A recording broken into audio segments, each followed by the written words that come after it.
الله الرحمن الرحيم الحمد لله والصلاة والسلام على رسول الله وعلى آله وصحبه ومن والاه. العقيدة الإسلامية பாடம் 16 பரவலாக இருக்கின்ற அபாயகரமான சிந்தனைகள். கேள்வி 8, சமய பரிவுணர்ச்சி மற்றும் ஒற்றுமையின்மை இவற்றை இஸ்லாம் கற்றுக் கொடுக்கிறதா?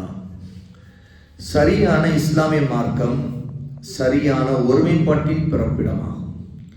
இஸ்லாம் ஒற்றுமையை வலியுறுத்துகிறது, ஆனால் அது சரியான முறையில் அமைய வேண்டும் என்று சொல்கிறது. கண்ணியம், அந்தஸ்து, ஒருமைப்பாடு, ஒருவர் மீது ஒருவர் இரக்கம் காட்டுவது, கொடைத்தன்மை, அர்ப்பணிப்பு, முஸ்லிம் அல்லாதவர்களை பாதுகாப்பது ஆகியவற்றை இஸ்லாம் கற்றுக் கொடுக்கிறது. ஆக இந்த மாதிரி நற்குணங்களை அல்லாஹ் வலியுறுத்துகிறான். நபி ஸல்லல்லாஹு அலைஹி வஸல்லம் அதை ஆதரிக்கிறார்கள், அதை அவர்களும் செயல்படுத்தினார்கள். இந்த மார்க்கத்தில் சமய பரிவுணர்ச்சி எங்கே இருக்கிறது? இந்த மார்க்கம் தன்னை ஏற்றவர்களுக்கு பின்வருமாறு வழிகாண்பிக்கிறது. قُلْ آمَنَّا بِاللَّهِ وَمَا أُنْزِلَ عَلَيْنَا وَمَا أُنْزِلَ عَلَى إِبْرَاهِيمَ وَإِسْمَاعِيلَ وَإِسْحَاقَ وَيَعْقُوبَ وَالْأَسْبَاطِ وَمَا أُوتِيَ مُوسَى وَعِيسَى وَالنَّبِيُّونَ مِنْ رَبِّهِمْ لَا نُفَرِّقُ بَيْنَ أَحَدٍ مِنْهُمْ وَنَحْنُ لَهُ مُسْلِمُونَ. நபியே, நீங்கள் சொல்லுங்கள், அல்லாஹ்வையும் எங்கள் மீது இறக்கப்பட்ட வேதங்களையும் இப்ராஹிம், இஸ்மாயில், இஸ்ஹாக், யாக்கூப் ஆகியவர்கள் மீதும் அவருடைய சந்ததிகள் மீது இறக்கப்பட்ட வகையிலையும் மூசா, ஈசா இன்னும் அனைத்து நபிமார்களுக்கு அவர்கள் இறைவனால் கொடுக்கப்பட்டவையையும் நாங்கள் நம்பிக்கை கொள்கிறோம். இவர்கள் எவரையும் நபி அல்ல என்று நாங்கள் பிரித்து விட மாட்டோம். அவனுக்கு நாங்கள் முற்றிலும் கீழ்ப்படிந்த முஸ்லிம்கள் என்று கூறுங்கள். சூரா ஆல் இம்ரான் 3வது சூறாவுடைய 84வது ஆயத். ஆக இந்த ஆயத் சமய பரிவுணர்ச்சி, அதாவது மதங்களுக்கு இடையே இருக்கக்கூடிய ஒரு புரிதலை எப்படி நாம் கை கொள்ள வேண்டும் என்பதற்கு ஒரு வழிகாட்டுகிறது. மார்க்கத்தை விட்டு கொடுத்து சமரசம் செய்து கொண்டு வழிகேடுகளை அங்கீகரிப்பது வழிகேடுகளின் மீது ஒற்றுமைப்படுவதல்ல. இதுதான் நாம் எடுத்துக்கொள்கிற விஷயம். அதாவது நபி ஸல்லல்லாஹு அலைஹி வஸல்லமுக்கு முன்னாடி அல்லாஹ் அனுப்பி நபிமார்களை நாம் நம்பிக்கை கொள்கிறோம். அந்த நபிமார்களுக்கு இறக்கப்பட்ட வேதங்களை நம்பிக்கை கொள்கிறோம். ஆனால் அசத்தியமான விஷயங்களை ஆதரிக்க மாட்டோம். ஆகவே மத நல்லிணக்கம், மத பரிவு, ஒருத்தர் பாசம் காட்டுவது என்கிற பெயரில் மற்ற மதத்தவருடைய கொள்கைகளை, நம்பிக்கைகளை மதிப்பது அல்லது அதை ஆதரிப்பது என்கிற போக்கில் அவர்களோடு நாம் சமரசம் செய்து கொண்டு பயணம் செய்ய மாட்டோம். ஆகவே மார்க்கத்தில் ஒற்றுமை என்பது சத்தியத்தின் மீது தானே தவிர அசத்தியங்களை ஏற்றுக்கொண்டு வாய்மூடி மௌனம் காத்துக்கொண்டு அதை ஆதரிப்பதிலே ஒற்றுமை இல்லை. அது ஒரு போலித்தனமான ஒற்றுமை என்பதை இந்த ஆயத்தின் மூலமாக நாம் தெரிந்து கொள்கிறோம். 9வது கேள்வி, மக்களின் நாட்டம் தான் அல்லாஹ்வுடைய நாட்டம் என்று சொல்லலாமா? அதாவது இறைவனுடைய விருப்பங்கிறது மக்களுடைய விருப்பத்தில் இருக்கிறது அப்படின்னு சொல்றாங்களே, இந்த மாதிரி மக்கள் நாடுவதைத்தான் அல்லாஹ் நாடுகிறான், ஆகவே நாம் அதையெல்லாம் ஏற்றுக்கொள்ளலாம் என்று சொல்லக்கூடிய தத்துவம் சரியாகும். கிரேக்க தத்துவம் பேசுகின்ற சிலர் அல்லாஹ்வின் மீது துணிந்து கூறக்கூடிய ஒரு அவதூறும் பொய்யும் தான் இது. அபுஜஹல் மற்றும் அவருடைய பிடிவாத அமைப்போடு அவனுக்கு ஒத்து இருந்தவர்கள் கூட இந்த விஷயத்தை துணிந்து சொல்லவில்லை. அதாவது மக்களுடைய விருப்பம் தான் அல்லாஹ்வுடைய விருப்பம்னு சொல்லி எல்லாவற்றையும் அசத்தியங்களை ஏற்றுக்கொள்ளக்கூடிய இந்த கொள்கை அபுஜஹல் போன்றவர்கள் கூட அவங்க கூட இது ஒரு துணிந்து சொல்லக்கூடியவர்களாக இருக்கல. இவர்கள் கூட அல்லாஹ்வுடைய நாட்டப்படிதான் எல்லாம் நடக்கும் என்று விலகி வைத்திருந்தார்கள். அதாவது அபுஜஹலுடைய கொள்கை கூட, அவனுடைய காபிர்களாக இருந்த முஷ்ரிக்குகள் கூட அல்லாஹ்வுடைய நாட்டப்படி தான் எதுவும் நடக்கும் நம்பினாங்களே தவிர மக்களுடைய நாட்டப்படி அதைத்தான் அல்லாஹ் நாடுகிறான் என்று அவர்கள் நம்பவில்லை. அல்லாஹ் சொல்லுகிறான், وَقَالَ الَّذِينَ أَشْرَكُوا لَوْ شَاءَ اللَّهُ مَا عَبَدْنَا مِنْ دُونِهِ مِنْ شَيْءٍ نَحْنُ وَلَا آبَاؤُنَا وَلَا حَرَّمْنَا مِنْ دُونِهِ مِنْ شَيْءٍ. அல்லாஹ்வுக்கு இணை வைத்து வணங்குவவர்கள் சொல்லுகிறார்கள், அல்லாஹ் நாடி இருந்தால் நாங்களும் எங்கள் முன்னோர்களும் அவனை தவிர்த்து மற்ற எதை வணங்கியே இருக்க மாட்டோமே. அவனுடைய கட்டளை இல்லாமல் எதனையும் தடுத்திருக்க மாட்டோமே என்று அவர்கள் சொல்லுகிறார்கள். சூரா நஹல் 16வது சூராவுடைய 35வது ஆயம். ஆக இந்த ஆயத்திலிருந்து தெரிகிறது, ரசூலுல்லாஹ்வுடைய காலத்தில் வாழ்ந்து கொண்டிருந்த அபூஜஹல், அபூலஹப் போன்ற முஷ்ரிக்குகள், மிக மோசமான காபிர்களாக இருந்தவர்கள் கூட அல்லாஹ்வுடைய நாட்டத்தின் அடிப்படையில் தான் நாங்கள் அல்லாஹ்வை ஈமான் கொள்ளவில்லை என்று சொன்னார்கள். அதாவது நபியை ஏற்காமல், தௌஹீதை ஏற்காமல், லா இலாஹ இல்லல்லாஹ் மறுப்பதை கூட அவர்கள் யாரோடு இணைத்து சொன்னார்கள் என்றால் அல்லாஹ்வுடைய நாட்டம் இது, ஆக நாங்கள் இப்படித்தான் எங்களுடைய முன்னோர்கள் கொண்டிருந்த கொள்கைகளில் நாங்கள் இருக்கிறோம் என்று அவர்கள் சொன்னார்கள். அல்லாஹ்வுடைய நாட்டத்தின் மீது அவர்களுக்கு ஒரு தவறான நம்பிக்கை இருந்தது. ஆனால் அல்லாஹ்வுடைய நாட்டத்தை அவர்கள் மறுக்கவில்லை. ஆனால் இந்த வழிகட்ட கூட்டங்கள் இருக்கக்கூடியவர்கள், தத்துவத்தை பேசக்கூடியவர்கள், மக்களுடைய நாட்டத்திற்கு ஏற்பதான் எல்லாமே நடக்கிறது என்று சொல்லுவதை கொண்டு மக்களுடைய நம்பிக்கைகளை அவர்கள் நியாயப்படுத்துகிறார்கள். அல்லாஹ் அவர்களை பொய்ப்படுத்தி விட்டான். மக்களின் நாட்டம் அல்லாஹ்வுடைய நாட்டமே ஆகும் என்று கூறுவோரின் கூற்று மிக தவறு. ஏனென்றால் இவர்கள் மக்களுடைய எல்லா கொள்கைகளை, நம்பிக்கைகளையும் சரி காண்பதற்குத்தான் இப்படிப்பட்ட தத்துவத்தை சொல்லி மக்களை முட்டாளாக்குகிறார்கள். அதாவது மக்கள் என்ன நாடுகிறார்களோ அதை செய்து கொள்ளட்டும், குர்ஆன் மற்றும் மார்க்க சட்டத்திற்கு சுதந்திரமாக ஆக விரும்பிய விதத்தில் வாழ்ந்து கொள்ளட்டும், மன இச்சைப்படி தம்மால் இயன்ற அளவு வாழ்க்கையை அமைத்துக் கொள்ளட்டும் என்று சொல்வதாக ஆகிவிடுகிறது. ஆகவே இப்படிப்பட்ட கொள்கைக்காரர்கள் என்ன சொல்கிறார்கள்? மக்களுக்கு சுதந்திரம் இருக்கிறது, அவரவருக்கு பர்சனல் ஃப்ரீடம் இருக்கிறது, அதில் யாரும் தலையிட முடியாது, யாரும் எந்த சட்டமும் அவர்கள் மீது திணிக்க முடியாது, சொல்ல முடியாது, அதுதான் அவங்க எடுத்துக்கொள்ளக்கூடிய முடிவு, இதுதான் அல்லாஹ்வை நாடி இருக்கிறான். அவர் அல்லாஹ்வுடைய நாட்டமே விட மக்கள் அவங்கவுங்க விருப்பப்படி, அவங்க ஆசைப்படி எப்படி வேணா வாழ்ந்து கொள்ளலாம், வாழ்க்கையை என்ஜாய் பண்ணுன்னு சொன்னா அதை என்ஜாய் பண்ண வேண்டியதுதான் அப்படிங்கிற ஒரு மிக வழிகேடான ஒரு கொள்கையை இவர்கள் சொல்கிறார்கள். இவ்வாறு சொல்வது அல்லாஹ்வுக்கு இணை கற்பிப்பதாக ஆகிவிடும். ஏனென்றால் இவர்கள் மன இச்சையை கடவுளாக்கி கொண்டு வணங்குகிறவர்கள், அல்லாஹ்வுடைய சட்டங்களை விட்டுவிட்டு மன இச்சைப்படி செயலாற்றுவதாக ஆகிவிடும். ஆக அல்லாஹ்வுடைய சட்டம் ஹலால் ஹராம் என்று எதுவுமே அதுக்கு தேவையில்லாமல் போய் இவர்கள் தாங்கள் நினைப்பதுதான் சரி, தாங்கள் நினைப்பதுதான் தவறு, தாங்கள் நினைத்தால் ஹலால், தாங்கள் நினைத்தால் ஹராம் என்று மன இச்சைப்படி பேசக்கூடிய ஒரு மிகப்பெரிய வழிகேட்டிலும் குஃப்ரிலும் இவர்கள் விழுந்து விடுகிறார்கள். வேறு வார்த்தைகளில் சொல்வதாக இருந்தால் இவர் அல்லாஹ்வுடைய சட்டதிட்டங்கள், வரம்புகள் ஆகியவற்றை விட்டு விரண்டு ஓடுகிறார்கள். ஏனென்றால் இவர்களுக்கு அது அலர்ஜியாக இருக்கிறது. அது ஏதாவது ஒரு மார்க்க விஷயம், அது அவர்களுக்கு தவறு, இது பாவம் என்று சொன்னால், இப்படித்தான் இந்த மௌலவிகள், முல்லாக்கள் இவர்கள் எல்லாம் எப்போதுமே மார்க்கத்தை கடினமாக்குகிறார்கள், இவர்கள் எது செய்தாலும் இது செய்யக்கூடாது, அது செய்யக்கூடாது என்று சொல்லி இவர்கள் நமக்கு கஷ்டத்தை ஏற்படுத்துகிறார்கள் என்று சொல்லி அவர்கள் சொல்லப்படக்கூடிய சத்தியத்தை அவர்கள் வெறுக்கிறார்கள். அந்த வெறுப்பதின் காரணமாக அவர்கள் தங்களுடைய சுதந்திரத்திற்கு அது இடையூறாக இருக்கிறது என்பதற்காக அதை விட்டு ஓடுவதற்கு சொல்லக்கூடிய சாக்குகள் தான் இப்படிப்பட்ட முட்டாள்தனமான தத்துவத்தை சொல்லி மக்களை வழிகெடுக்கக்கூடிய இந்த நவீன முஷ்ரிக்குகள், நவீன ஜாகில்கள் என்று இங்கே ஷேக் சாலிஹ் அல் ஃபௌசான் ஹபிதவுல்லா அல் அஜ்விபத்துல் முஃபீதா என்கிற அவருடைய நூலில் இந்த கேள்விக்கான பதிலில் அளிக்கிறார்கள். 10வது கேள்வி, மதம் மனிதனுக்கு போதை என்று சொல்பவர் என்ன சொல்ல வருகிறார்? மதம் மனிதனுக்கு ஒரு அபின், ஒரு போதை என்று சொல்லக்கூடிய இந்த கொள்கை பற்றி என்ன? ஷேக் சாலிஹ் அல் ஃபௌசான் ஹபிதவுல்லா அல் அல்லாமா அவர்கள் சொல்லுகிறார்கள், இது காரல் மார்க்ஸ் போன்ற யூதர் எழுதிய கட்டுரையிலிருந்து வரக்கூடிய வார்த்தை. காரல் மார்க்ஸ் கம்யூனிசத்தை தோற்றுவித்த ஒரு மிக முக்கியமான நிறுவனர். அவர்தான் டாஸ் கேபிட்டல் என்கிற பெயரில் கம்யூனிசத்துடைய மூல ஆதாரமாக அவர்கள் நம்பக்கூடிய புத்தகத்தை எழுதியவர். அவர்கள்தான் கம்யூனிஸ்ட் மேனிஃபெஸ்டோ என சொல்லக்கூடிய கம்யூனிஸ்ட் அறிக்கையை எழுதியவர்கள். இவர்கள் முழுக்க நாத்திக சிந்தனை அடிப்படையில் மதங்கள் அனைத்திற்குமே எதிரான கொள்கையை கொண்டிருக்கிறார்கள். அவர்களுடைய காரல் மார்க்ஸுடைய ஒரு கொள்கை தான் மதம் மனிதனுக்கு போதை எனக்கூடிய ஒரு தத்துவம். யூத மதத்தையும் ஜொராஸ்ட்ரிய மதத்தையும் கம்யூனிசத்தையும் இஸ்லாம் அழித்து விட்டதால் அவர் இப்படி எழுதுகிறார். ஏன் அவர்களுக்கு இப்படி ஒரு வெறுப்பு மதங்கள் மீது வருகிறது என்றால், முதலில் இஸ்லாமின் மீது ஏன் அவர்களுக்கு வருகிறது என்றால், இஸ்லாமை பின்பற்றக்கூடியவர்கள் இஸ்லாமிய நம்பிக்கை, அகீதா, தௌஹீத், நபியை பின்பற்றுவது, குர்ஆனை பற்றி படிப்பதில் அவர்களுக்கு ஒரு ஈடுபாடும் உறுதியும் இருக்கிறது. இந்த ஈடுபாடும் உறுதியும் காபிர்களாக இருக்கக்கூடிய, குறிப்பாக கம்யூனிஸ்டுகளாக இருக்கக்கூடியவர்களுக்கு, மதங்களை எல்லாத்தையும் நிராகரிக்கக்கூடியவர்களுக்கு அது மிகவும் ஒரு கடுப்பை ஏற்படுத்துகிறது. ஏனென்றால் அவருடைய எல்லா கொள்கைகளுக்கும் எதிராக ஒரு முஸ்லீம் நிற்கிறார். அவருடைய பொருளாதார கொள்கை, அவருடைய அரசியல் கொள்கை, அவருடைய வாழ்வியல் சார்ந்த விஷயங்கள் அத்தனையிலும் ஒரு முஸ்லீம் இஸ்லாமை பற்றி பிடிக்கக்கூடியவர், குர்ஆன் ஹதீஸை பற்றி பிடிக்கக்கூடியவர் தெளிவாக அந்த கம்யூனிஸ்ட நாத்திகர்களுடைய பாதைக்கு அப்படியே எதிர்த்தளத்தில் இருக்கிறார்.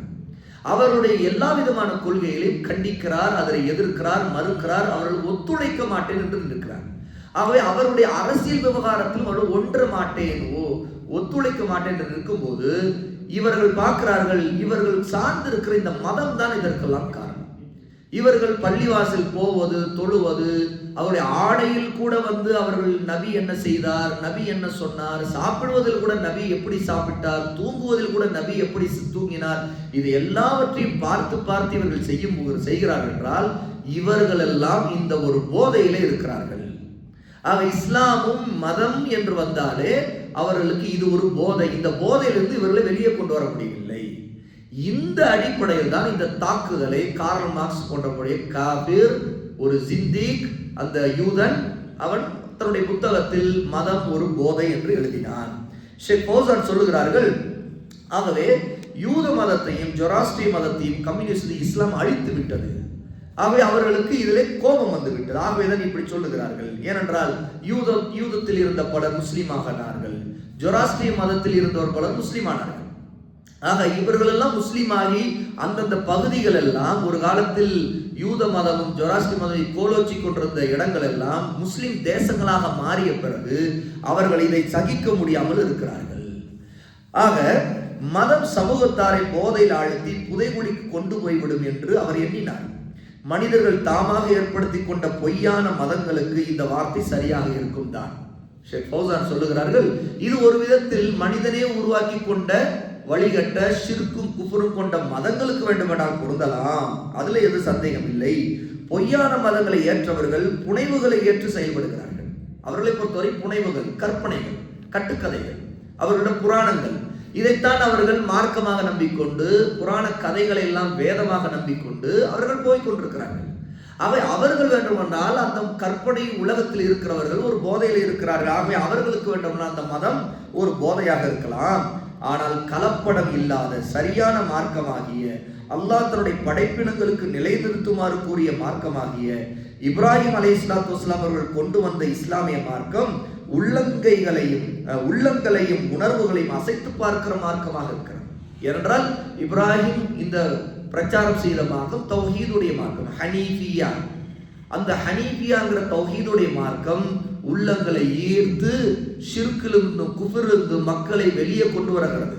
அவர்கள் இருக்கக்கூடிய இருட்டுகளிலிருந்து வெளியே கொண்டு வருகிறது. ஆகவே வெளிச்சத்தின் மார்க்கமாக இருக்கக்கூடிய இந்த இஸ்லாம், இது கலப்படம் இல்லாத அல்லாஹ்வின் மார்க்கம். இது படைப்பினங்களுக்கு அல்லாஹ் கொடுத்த மார்க்கம். இப்ராஹிம் நபிமார்களின் தந்தையாக இருக்கிறாரே, அந்த நபிமார்களுடைய தந்தையான இப்ராஹிமுடைய காலத்திலிருந்து இந்த மார்க்கம் பல நபிமார்களுடைய பிரச்சார மார்க்கமாக இருந்திருக்கிறது. ஆகவே இது உள்ளங்களை ஈர்க்கிறது. அனைத்து வலிமைகளையும் இயக்குகிற மார்க்கம் இதுதான். அந்த மார்க்கம் தன்னை ஏற்றவரிடம் இழிவையோ தலைகுனிவையோ அநியாயத்திற்கு பணிந்து போவதை ஏற்றுக்கொள்ளவே இல்லை. மாறாக இஸ்லாமை ஏற்றோர் அல்லாஹ்வுடைய வாக்கை உயர்த்துவதற்காக, கலிமாவை உயர்த்துவதற்காக, அவன் மீது அவதூறு சொல்வோரை, அவனுடைய மார்க்க சட்டங்களை மறுப்போரையும் அழித்தொழிப்பதற்காக பல வழிகளில் அறப்போர் புரிவதை கட்டாயமாக்கிவிட்டது. ஆகவே இப்படிப்பட்ட மார்க்கம் தான் அல் இஸ்லாம். இது ஜிஹாதுடைய மார்க்கம். அல்லாஹ் நாடும் போது ஒரு முஸ்லீமுக்கு, ஒரு முஸ்லீமுடைய கூட்டத்திற்கு, தேசத்திற்கு சக்தி இருக்குமானால் இந்த தௌஹீதுக்காக அவர்கள் போர் புரியக்கூடியவர்களாக இருப்பார்கள். எப்படி நபி போர் புரிந்தாரோ அது போன்ற நிலை வரும் என்று ஷேக் ஃபௌசான் இந்த பதிலிலே குறிப்பாக அஜ்வீபத்துல் முஃபீதாவிலே இந்த பதிலை ஷேக் குறிப்பிடுகிறார்கள். இறுதியாக 11வது கேள்வி, இஸ்லாமுடைய பார்வையில் கம்யூனிசத்தின் தகுதி என்ன? கம்யூனிஸ்ட் கொள்கைகள், அவருடைய அவருடைய கொள்கையை பற்றிய தகுதியை இஸ்லாம் எப்படி முடிவு செய்கிறது? கம்யூனிசத்தின் தகுதியை பார்ப்பதற்கு முன்பு அது சென்று சேரும் இடத்தை பற்றி முஸ்லீம் சிந்திப்பது கட்டாயம். அது எங்க போய் முடியுது, அதனுடைய பிரச்சனை என்ன? அதனுடைய அரபி பெயரை பார்த்து ஏமாந்து விடக்கூடாது. கம்யூனிஸ்டுக்கு அரபியில் ஒரு பேர் வச்சால், அரபியிலேன் பேர் வச்சால் ஏமாந்துடக்கூடாது. மார்க்ஸ், லெனின் இன்னும் இவர்களை பின்பற்றி நடந்தோர் உருவாக்கிய நூல்கள் தான் அவர்களுக்கு வழிகாட்டிகளாக இருந்தனவா, அல்லது இறைவேதம், நபி அவர்களின் சுன்னா ஆகியவற்றிலிருந்து எடுக்கப்பட்ட தனித்துவமான சட்டங்களை அவர்கள் பின்பற்றி நடக்கிறார்களா? அப்படி ஏற்றிருந்தால் முஸ்லிம்கள் அக்கொள்கை ஏற்றுதானே ஆக வேண்டும். கம்யூனிசத்துடைய பிரச்சனை, அவர்கள் எல்லாம் அவருடைய ஸ்தாபகர்களாக, தலைவர்களாக, அவருடைய புரட்சியாளர் என்று பேசக்கூடியவர்கள் என்ன எழுதினார்களோ, எதை பேசினார்களோ அதையெல்லாம் அவர்கள் வேதம் போல நம்புகிறார்கள். மார்க்ஸ், லெனின் போன்றவர்கள், அதே மாதிரி சேக்குவரா என்பவர்கள் போன்றவர்கள், அல்லது கியூபாவில் புரட்சி செய்தவர்கள், இப்படி என்று சொல்லப்படக்கூடிய ஒவ்வொரு நாட்டில் புரட்சி செய்தவர்களுடைய மாவோ, சேக்குவேரா, இப்படி பலருடைய பெயர்களை சொல்லி அவர்கள் எழுதிய, அவர்கள் பேசிய உரைகள், அதை எல்லாவற்றையும் ஒரு லட்சிய புரட்சிக்கான சிந்தனைகள் ஆக ஓகோ என்று புகழ்கிறார்கள். இதுதான் அவர்களுக்கு மூலமாக இருக்கிறது. இன்னைக்கு முஸ்லீம் கட்சிகள், அமைப்புகளில், குறிப்பாக அரசியல் கட்சிகள் இருக்கக்கூடிய முஸ்லிம் அமைப்புகளுடைய மிகப்பெரிய சோதனை, ஒரு கை சேதம், அவர்களை நம்பி அவர்களை பின்தொடரக்கூடிய முஸ்லிம் இளைஞர்களுக்கு அவர்கள் போதிக்கக்கூடிய அரசியல் சார்ந்த மிக அடிப்படை புத்தகங்களாக படிக்க சொல்லியும் வாசிக்க சொல்லியும் ஆர்வமூட்டக்கூடிய புத்தகங்களாக எது இருக்கின்றது என்று பார்த்தால் இதே ஒரு மிகப்பெரிய துயரம் தான். ஏனென்றால் முஸ்லிம் கட்சிகள், அது தமிழ்நாட்டிலையும் சரி, அல்லது இந்தியா அளவிலும் சரி, அல்லது வேறு நாடுகளிலும் சரி, குறிப்பாக இஸ்லாமிய முஸ்லிம்கள் ஆட்சி செய்யக்கூடிய அல்லது அந்த பிரச்சாரம் செய்யக்கூடியவர்களும் சரி, அவர்களுடைய பிரச்சாரத்திற்கு அவர்கள் பயன்படுத்தக்கூடிய முஸ்லிம் இளைஞர்களை தூண்டுவதற்கும், அவர்களுக்கு அரசியல் விழிப்புணர்வு ஊட்டுகிறோம் என்கிற பெயரில் அவர்களை ஆர்வம் ஊட்டுவதற்கும், அவர்கள் படிக்க சொல்லி திரும்ப திரும்ப வலியுறுத்தக்கூடிய அவருடைய பாசறைகள், பயிற்சி பட்டறைகளிலே, முகாம்களில் ஆசை ஊட்டக்கூடிய புத்தகங்கள் யாருடையவை என்று சொன்னால், நீங்கள் கார்ல் மார்க்ஸை படியுங்கள், நீங்கள் சேக்குவாராவுடைய கடிதங்களை படியுங்கள், அவருடைய இலக்கியங்களை படியுங்கள், நீங்கள் அம்பேத்கருடைய அரசியல் சிந்தனைகளை படியுங்கள், நீங்கள் பெரியாருடைய சமூக புரட்சியை பற்றி படியுங்கள் என்று பேசுகிறார்கள். சுப்ஹானல்லாஹ், அதெல்லாம் நம் நேரில் அவருடைய அமர்வுகளிலே இப்படி உட்கார்ந்து அவர்கள் நடத்தக்கூடிய பாடங்களை நாம் கேட்டிருக்கிறோம். தொடர்ந்து அப்படி நடத்தப்பட்ட பிறகு அவர்களுக்கு தனியாக அந்த தலைவர்கள், பொறுப்பாளர்களுக்கு அறிவுரை சொல்லி வந்தோம். ஏனென்றால் இது ஒரு மிகப்பெரிய சோதனை. வந்திருக்கிற ஒரு தமிழ்நாடு முழுக்க அல்லது குறிப்பிட்ட மாவட்டம் முழுக்க மிக முக்கியமாக அந்த அமைப்புகள் இருக்கக்கூடிய தலைவர், செயலாளர், பொருளாளர், வட்ட செயலாளர், இப்படி இருக்கிற அந்த இளைஞர்கள், ஆரம்ப நிலை மாணவர்கள், அவர்களை அழைத்து வந்து ஒரு பெரிய அமர்வு, ஒரு 200 பேர் உட்கார வைத்து அவர்கள் பாடம் நடத்தும் போது அந்த குறிப்பிட்ட இந்த அரசியல் சிந்தனைக்கான உணர்வு எழுச்சி வரும் விதமாக அவர்கள் என்ன செய்கிறார்கள், இதையெல்லாம் படியுங்கள் படியுங்கள் என்று ஆர்வப்பட்டுகிறார்கள். அதனுடைய முடிவு எங்கே, அதனுடைய பிரச்சனை எவ்வளவு, மூல பிரச்சனை எங்கே போய் சேருகிறது, அது முழுக்க முழுக்க குப்புரிலே போய் சேரக்கூடியது. ஏனென்றால் அது எல்லாமே அவர்களுடைய அரசியல், அவருடைய சித்தாந்தங்கள். அதை கொண்டு வந்து முஸ்லிம் அப்பாவி மாணவர்கள், இளைஞர்கள், எந்த ஒரு சமூக இஸ்லாமிய அடிப்படை அகீதா, சுன்னா இதை பற்றி ஒரு அறிவும் இல்லாதவர்கள், தொழுகையிலே கூட அவர்களுக்கு சீரான தொழுகையை தொழுவதற்கான சரியான முறையை, மார்க்க சட்டங்கள், ஹலால் ஹராம் எதையுமே அறியாதவர்கள், அப்படிப்பட்டவர்களிடம் கொண்டு வந்து அவர்கள் தான் தங்களுடைய தொண்டர்களாக இருக்கிறார்கள் என்பதற்காக, அவர்களுக்கு உற்சாகம் வருவதற்காக, அவர்களுக்கு இந்த துறை, இந்த பாணி, இந்த தளம், இந்த கட்சி போக்கு, இதிலே அவர்கள் தொடர்ந்து வேலை செய்ய வேண்டும் என்பதற்காக அவர்களை படிக்க சொல்லுவது, தூண்டுவது எல்லாம், நீங்கள் இவர்களது படியுங்கள், அவரது படியுங்கள், இவருடைய பேச்சுக்களை கேளுங்க, அவருடைய பேச்சுக்கள், அரசியலில் குறிப்பிட்ட பிரபலங்களுடைய பேச்சை கேட்க சொல்லி, அல்லது மீடியாவில் பிரபலமாக இருக்கக்கூடிய விவாதங்கள் செய்யும் போது அந்த விவாதத்திலே சாதுரியமாக பேச தெரிந்த இப்படிப்பட்டவர்களுடைய பேச்சுக்களை எல்லாம் கேட்க சொல்லி அவர்கள் ஆர்வமூட்டுகிறார்கள். இது மிகப்பெரிய ஒரு பலாத், ஒரு வழிகேடு. இது இளைஞர்களை கெடுக்கக்கூடிய, அவருடைய சிந்தனைகளுக்கு தெளிவான அகீதாவை கொண்டு போய் சேர்க்காத மிகப்பெரிய பாவத்திலே கொண்டு போய் அவர்களை தள்ளக்கூடிய போக்கு. ஏனென்றால் இதில் முத்தி போகிறவர்களுடைய நிலை என்னவென்று பார்த்தால், அவர்கள் தான் அடுத்த கட்ட மிகப்பெரிய தலைவர்களாக மாறுவார்கள். அந்த குறிப்பிட்ட கொள்கையை பிடித்துக் கொண்டு அவர்கள் அதிலேயே மூழ்கி கிடக்கிறார்கள், அதிலேயே திளைத்து கிடக்கிறார்கள். இது ஒரு மிகப்பெரிய கை சேதம். அல்லாஹ் நம்முடைய முஸ்லிம் உம்மத்தை பாதுகாக்க வேண்டும் இந்த மிகப்பெரிய ஃபித்னா விட்டு. ஆக ஷேக் சொல்லி முடிக்கிறார்கள், மார்க்ஸ், லெனின் மற்றும் அவர்களை பின்பற்றி நடந்தோர் ஆகியோர் உருவாக்கிய கொள்கைகளாக கம்யூனிசம் இருந்தால் முஸ்லிம்கள் அதை ஒருபோதும் ஏற்றுக்கொள்ள முடியாது. என்றால் அதெல்லாம் குஃப்ரானவை, முழுமையாக அதை நிராகரிப்பது கட்டாயம். அவருடைய அனைத்து கொள்கைகளும் அவர்கள் தாமாக ஏற்படுத்தி கொண்டவைதான். தங்களுடைய ஆராய்ச்சி, தங்களுடைய சிந்தனையைத்தான் அவர் உருவாக்கி இருக்கிறார்கள். வணக்கத்திற்குரிய உண்மையான இறைவன் அல்லாஹ் என்று வேறு யாரும் இல்லை, முஹம்மது ஸல்லல்லாஹு அலைஹி வஸல்லம் அல்லாஹ்வுடைய தூதர் என்ற கலிமாவை சான்று சொல்லக்கூடிய இந்த விஷயங்களிலே மேற்படி கொள்கைகளை விட்டொழித்துத்தான் ஆக வேண்டும். கலிமா ஷஹாதா சொல்லக்கூடிய இந்த எல்லா குஃப்ரான முஸ்லிம் அல்லாதவருடைய கொள்கைகள் அத்தனை எதிர்ப்பதும் மறுப்பதும் முக்கியமானது. இந்த கலிமா கூறுகின்றபடி நடைபோட்டு அமல் செய்யாமல் ஒரு முஸ்லிமுடைய ஈமான் சரியாகவே ஆகாது என்று சொல்லிவிட்டு ஷேக் ஃபௌசான் முடிக்கிறார்கள். ஆகவே இந்த புத்தகத்துடைய ஆசிரியர் சொல்லுகிறார்கள், இந்த ஷேக் ஃபௌசானுடைய குறிப்பை அவருடைய பதிலை மேற்கோள் காட்டிவிட்டு, ஆகவே நான் சொல்லுகிறேன், அனைத்தையும் அறிந்த விவேகமிக்க அல்லாஹ்வின் புறத்திலிருந்து இறக்கியள்ளப்பட்ட நீதமிக்க இஸ்லாமிய மார்க்கம் கம்யூனிசம், முதலாளித்துவம், மனிதனால் இயற்றப்பட்ட அமைப்புகள், ஜனநாயகம் அவ்வளவு எதுவாக இருக்கட்டும், அனைத்து என் வாழ்க்கைக்கு தேவையற்றதாக ஆக்கிவிட்டது. நாம் அதன் பக்கம் சார்ந்திருப்போர் அல்ல, நமக்கு அவை தேவையே அல்ல. குறிப்பாக இவை அனைத்து இஸ்லாமிற்கு முரண்படும் போது இஸ்லாமியர்களுக்கு நீதம், சமத்துவம், சுதந்திரம், இம்மை மறுவின் நற்பாக்கியம் அவற்றை போதிக்கிறது. சிபகத்தல்லாஹி வமன் அஹ்ஸனு மினல்லாஹி சிபகா வ நஹ்னு லஹு ஆபிதூன். அல்லாஹ் தஆலா சொல்லுகிறான், சூரா பக்ரா 2வது சூராவுடைய 138வது ஆயத், அல்லாஹ்வுடைய மார்க்கத்தையே நாங்கள் பின்பற்றுவோம்.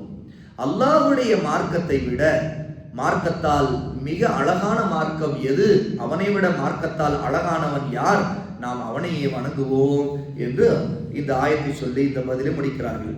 அல்லாஹ் தஆலா மார்க்கத்தின் அடிப்படை கொள்கைகள், சிந்தனை, வழிகாட்டல்களை அறிந்து வழிகேடுகளையும் குஃப்ரான ஷிர்கான பலவிதமான முஸ்லிம் அல்லாஹ் உருவாக்கக்கூடிய தத்துவங்கள், வழிகேடுகளை விட்டு நம்மை அல்லாஹ் பாதுகாப்பானாக.